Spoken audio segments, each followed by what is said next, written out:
Könlümün xanəsini eşq ilə xərab eyləmişəm. Könlümün xanəsini eşq ilə xərab eyləmişəm.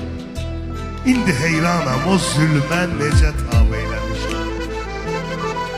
Bir gözəl ahu baxış sevgili canana görə bu cavan canıma illərlə əzab eyləmişəm.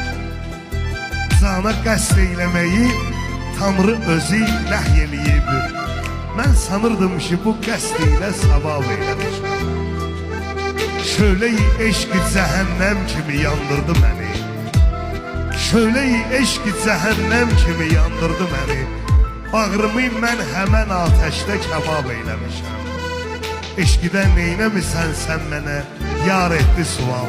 Həmişə belə olur axı, bir nəfərdən ötürü hər şeydən keçirsən, axırda deyirsən mən neynəmisən ki?